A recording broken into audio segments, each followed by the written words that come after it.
Hola chicas y chicos de cuarto de secundaria, bienvenidas y bienvenidos a Aprendo en Casa. ¿Cómo han estado en estos últimos días? Hoy empezamos la semana con comunicación. Ya saben que yo soy Yaremis y en los próximos 30 minutos conversaremos y nos divertiremos mucho mientras aprendemos. Me gustaría saber qué han hecho en estos últimos días. Yo, por ejemplo, aproveché para leer muchos de sus mensajes que no había podido leer. La verdad es que recibí comentarios muy positivos y cosas muy interesantes. Pero también me preocupé un poco porque me di cuenta de que a muchas y muchos de ustedes les cuesta ir a clases o pararse frente a sus compañeros y compañeras porque son objeto de burlas. Lo que conocemos como bullying, y eso es algo que no logro entender aún. ¿Por qué nos burlamos o queremos hacer sentir mal a las personas?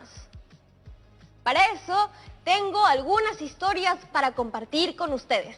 Bueno, vamos con eso. ¿Sientes que eres objeto de burlas? ¿Sientes que tus compañeras o compañeros no te comprenden?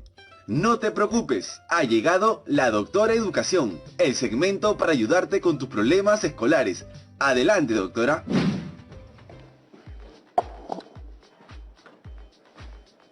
El siguiente mensaje es de Evelyn y nos escribe desde Loreto.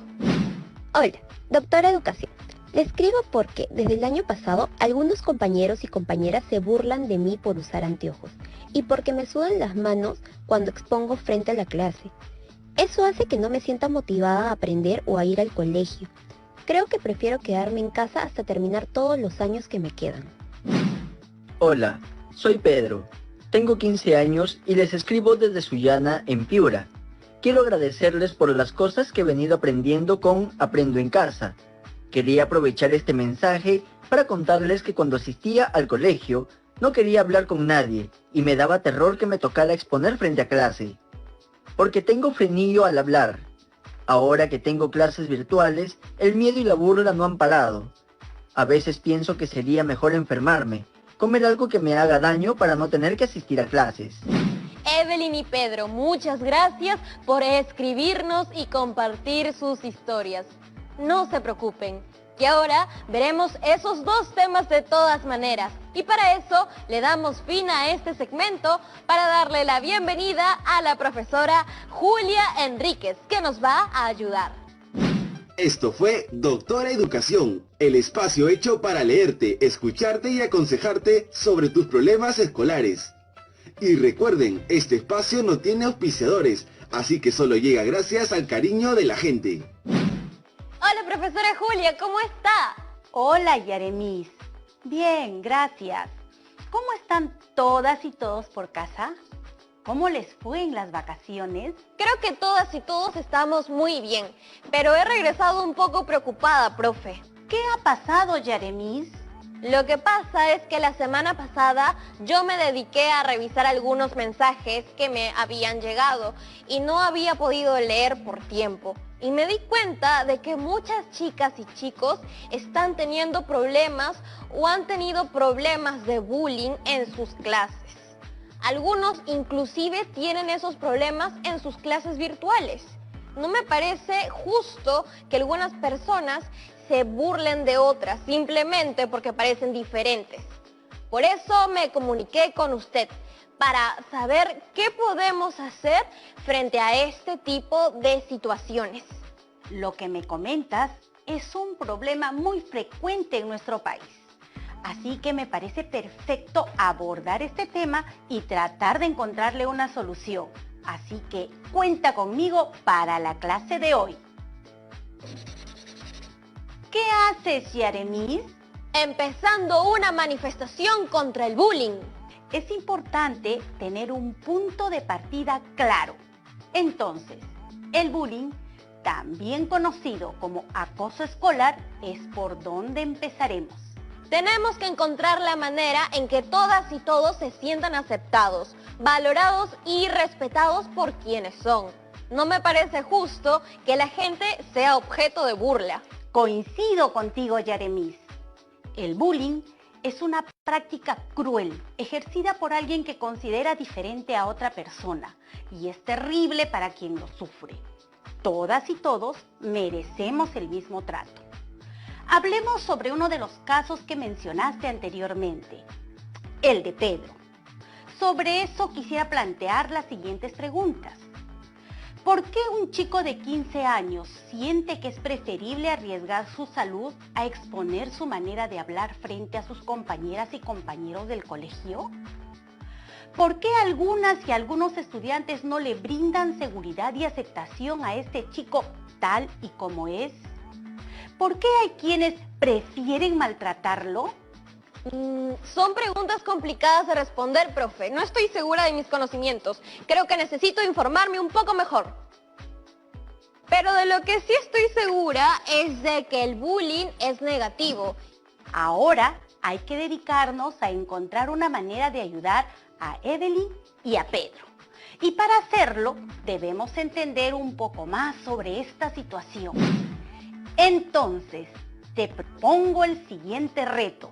Y a todas y todos en casa también.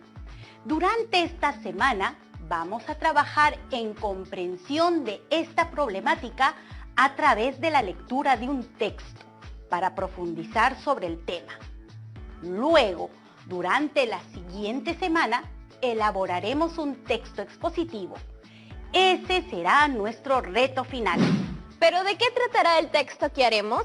Deberá responder a la siguiente pregunta.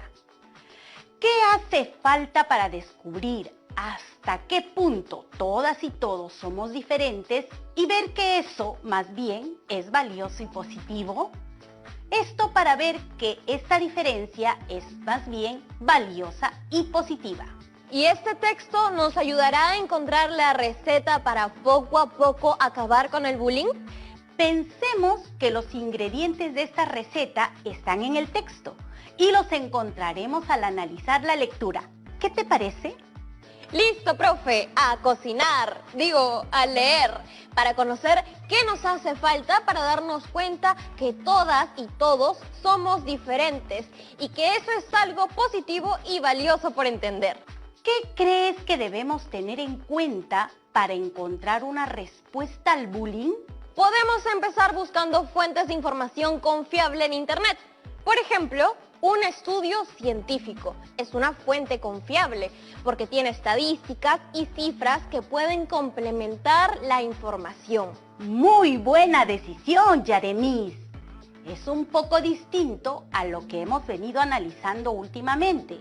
Leeremos el siguiente artículo científico titulado Respeto a la diversidad para prevenir la discriminación en las escuelas, que fue publicado en la revista académica Racimay de la Universidad Autónoma de México en el 2015. Miremos con atención el artículo. ¿Qué podemos identificar rápidamente? El título dice, respeto a la diversidad para prevenir la discriminación en las escuelas, y es una adaptación. Creo que el texto nos hablará sobre cómo prevenir la discriminación en las escuelas desde la diversidad. Eso quiere decir que el respeto por la diversidad es un paso para acabar con el problema, ¿cierto? Así es, Yaremis. Es muy importante reconocer la diversidad como un recurso que enriquece al país. Ingrediente 1. Reconocer que somos diversos. Y para que vean cómo sigue esta receta, no se muevan del televisor, que ya volvemos. La escuela se ha constituido como el espacio donde se genera la cultura. Se crean y se transmiten conocimientos aunados al fomento de valores y por lo tanto constituido como un ambiente de socialización. Sin embargo, no es el único lugar en donde convergen todas estas características. También está la familia, que es el primer grupo de socialización en el que convive una persona, a partir del cual conoce la cultura y aprende diferentes conocimientos.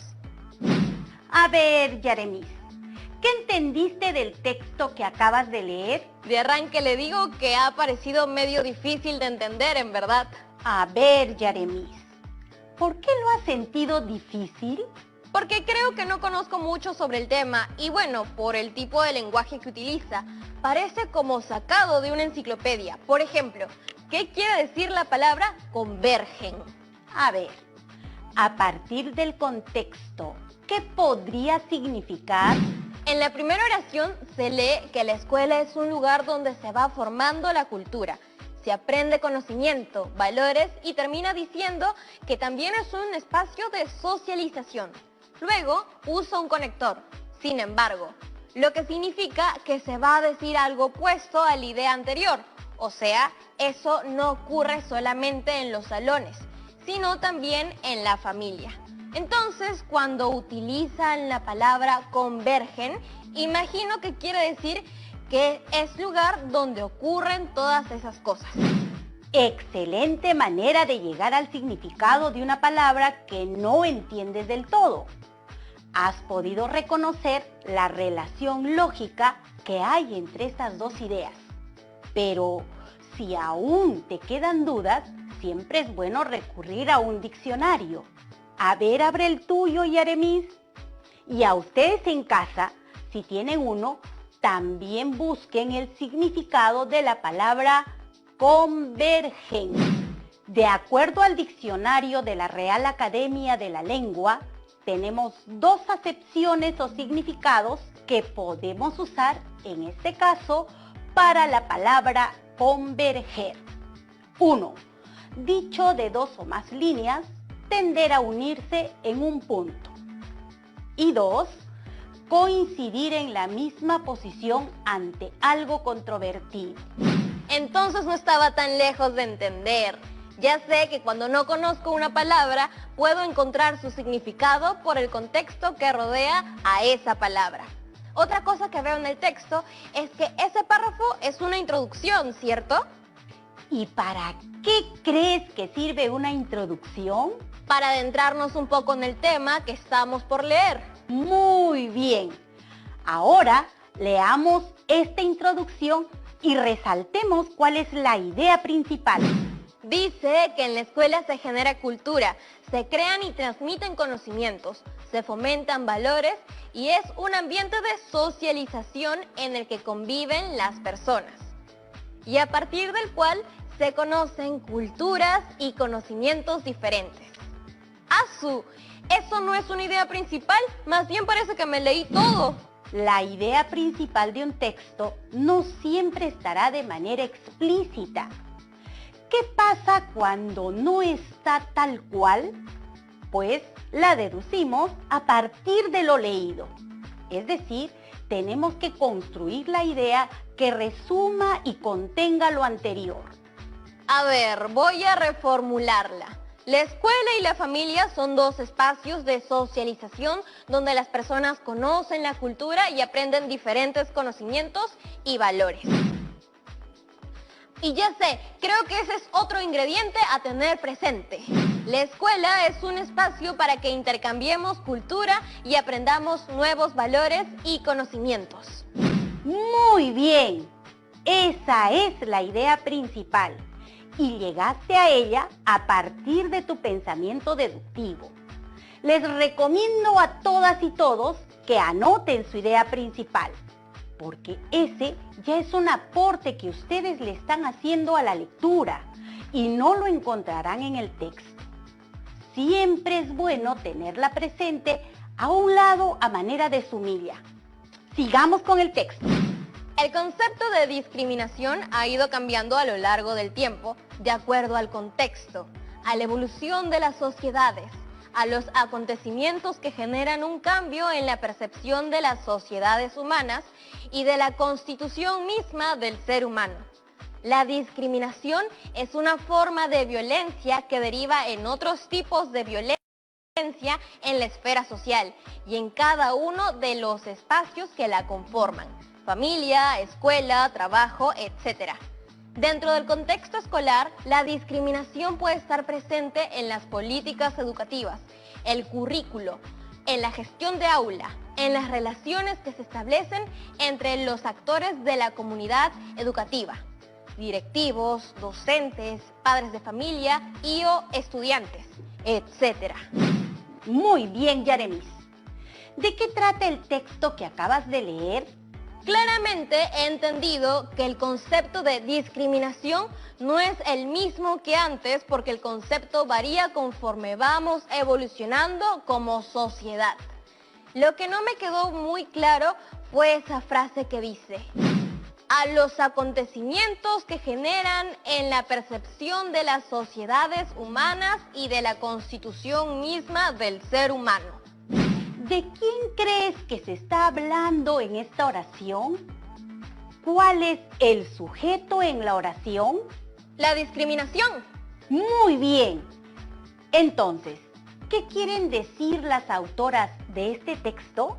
Explicarnos que el concepto de discriminación ha ido evolucionando de la mano con los cambios en las sociedades, porque hay hechos que cambian nuestras vidas y la manera en que nos vemos. Por ejemplo, el COVID-19. Encontré otro ingrediente más. ¿Saben cuál es?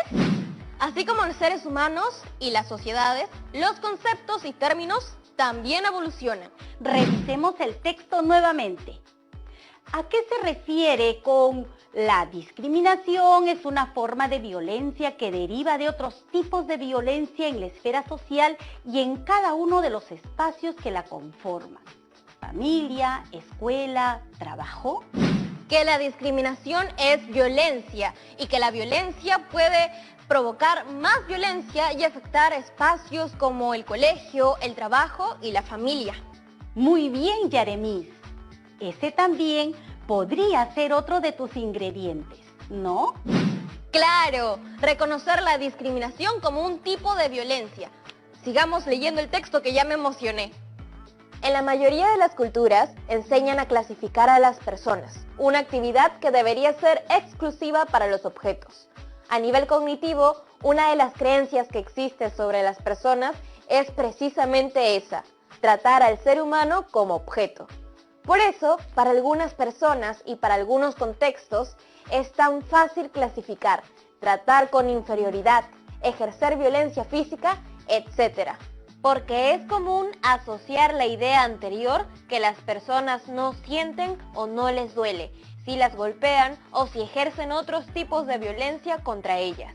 Esta clasificación se hace basada en los estigmas, que son marcas o etiquetas que se colocan a las personas para identificarlas, para saber a qué grupos pertenecen.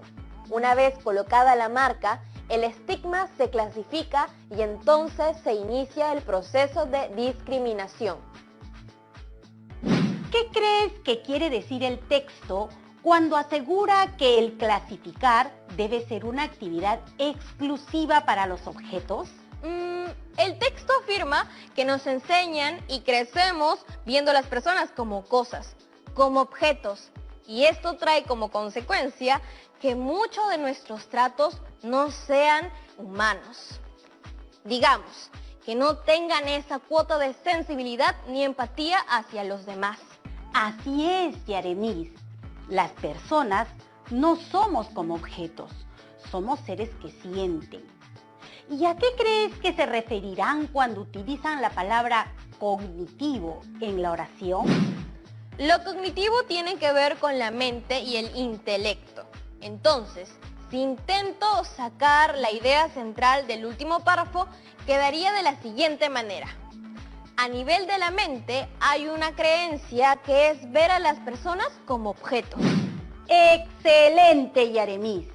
Clasificar a las personas es una manera de discriminación. ¿Y qué entiendes por estigma? Y también, ¿qué relación hay entre el estigma y la discriminación? Creo que buscaré en el diccionario. El diccionario de la Real Academia dice que es una marca o señal en el cuerpo. Ahora comprendo mejor lo de no clasificar a las personas como objetos, porque al final lo que estamos haciendo es colocarles una marca haciendo un peso emocional y social muy fuerte. Ahí va mi siguiente ingrediente. No clasificar a las personas. No somos objetos. Profesora Julia, ¿por qué ese párrafo está fuera del margen y es más pequeño? Se trata de una cita textual. En algunas publicaciones, sobre todo en las de carácter científico como esta, se emplea para diferenciarse de la redacción de la autora o autor. Por lo general, se suele utilizar otro tipo de letra, de tamaño, o se deja una sangría, que es ese pequeño espacio al inicio. Ahora, veamos el último párrafo de hoy.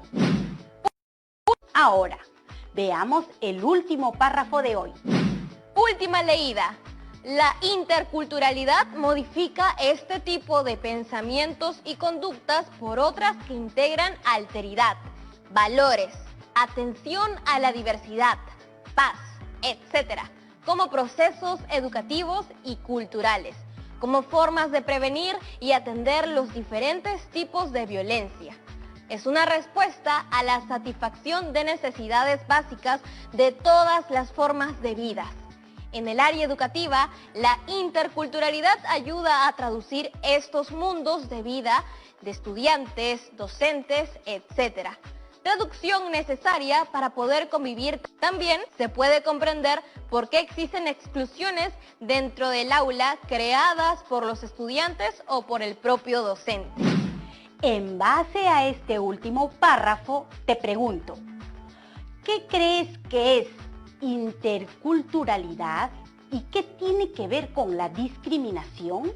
Por lo leído, sospecho que interculturalidad es un tipo de entendimiento entre culturas y eso ayuda a pensar y actuar aceptando la diversidad, lo cual previene la discriminación. Muy bien, Yaremis. La interculturalidad, como lo señala la UNESCO, se refiere a la presencia e interacción equitativa de diversas culturas y a la posibilidad de generar expresiones culturales compartidas a través del diálogo y del respeto mutuo. La interculturalidad es un proceso horizontal de intercambio de saberes, códigos y valores entre diferentes grupos culturales. ¡Qué útil puede ser la interculturalidad en el colegio! Porque nos permite comprender a los demás, sin juzgar ni clasificar como objeto. Y Pedro y Evelyn no tendrían que pasar por todos esos problemas. Así es. Una sociedad que abraza su interculturalidad es una sociedad, sin dudas, mucho más justa. Ahora sí, para terminar, quisiera hacer una última pregunta. ¿Cuál crees que es la idea central del texto sobre la discriminación? Acuérdate de sintetizar la idea.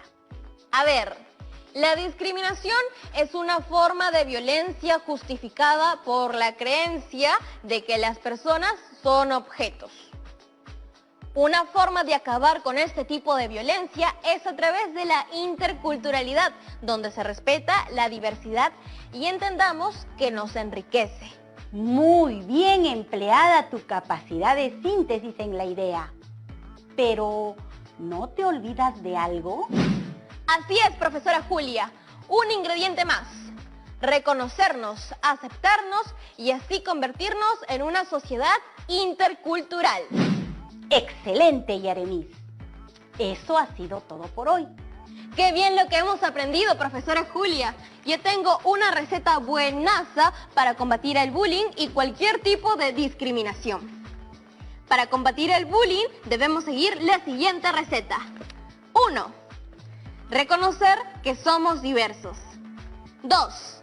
Entender la escuela como un espacio de intercambio de valores y socialización. 3. Los términos y conceptos, al igual que los seres humanos y sus sociedades, evolucionan. 4. La discriminación es un tipo de violencia. 5. No clasificar a las personas. Y 6. Debemos convertirnos en una sociedad intercultural. Veo que hay muchas cosas por aprender. Así es, Yaremis. Pero ya lo veremos en las siguientes clases. Me encantó haber sido parte de este programa y espero que todas y todos los estudiantes de cuarto de secundaria le puedan sacar provecho a lo aprendido hoy. Claro, profe, muchas gracias y ya nos vemos pronto.